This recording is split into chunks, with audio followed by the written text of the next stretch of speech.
गौतम बुद्ध का जन्म ईसा से 563 साल पहले, जब कपिलवस्तु की महारानी महामाया देवी अपने नैहर देवदह जा रही थीं, तो रास्ते में लुम्बिनी वन में हुआ। यह स्थान नेपाल के तराई क्षेत्र में कपिलवस्तु और देवदह के बीच नौतनवा स्टेशन से 8 मील दूर पश्चिम में रुक्मिंदेई नामक स्थान है, वहां आता है, जहां एक लुम्बिनी नाम का वन था।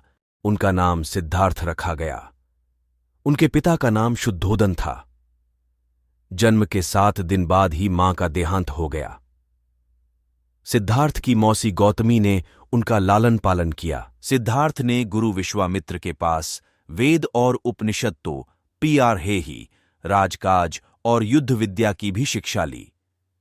कुश्ती, घुड्ड दौड़, तीर कमान, रथ हाँकने में कोई उसकी बराबरी नहीं कर पाता। सिद्धार्थ के मन में बचपन से ही करुणा भरी थी।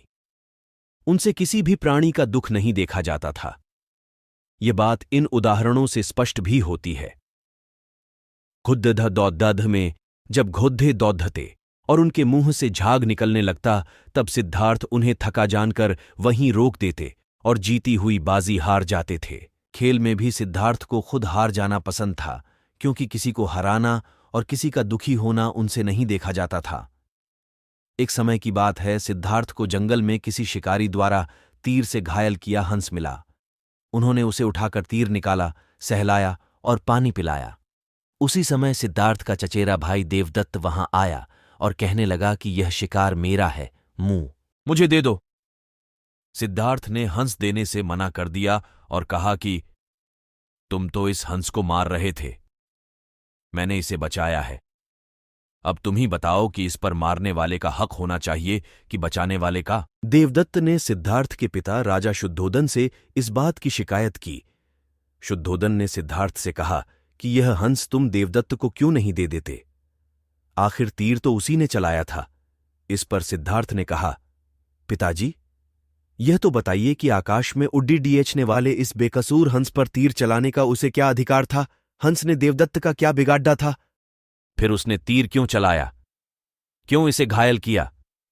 मुझसे इस प्राणी का दुख देखा नहीं गया, इसलिए मैंने तीर निकालकर इसकी सेवा की, इसके प्राण बचाए।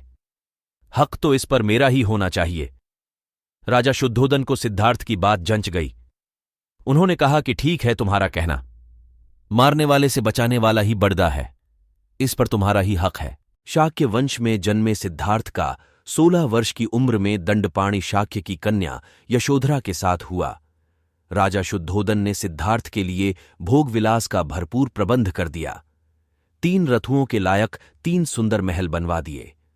वहां पर नाच गान और मनोरंजन की सारी सामग्री जुटा दी गई। दास दासी उनकी सेवा में रख दिए गए, पर यह सब चीजें सिद्धार्थ को संसार से बांधकर नहीं रख सकीं।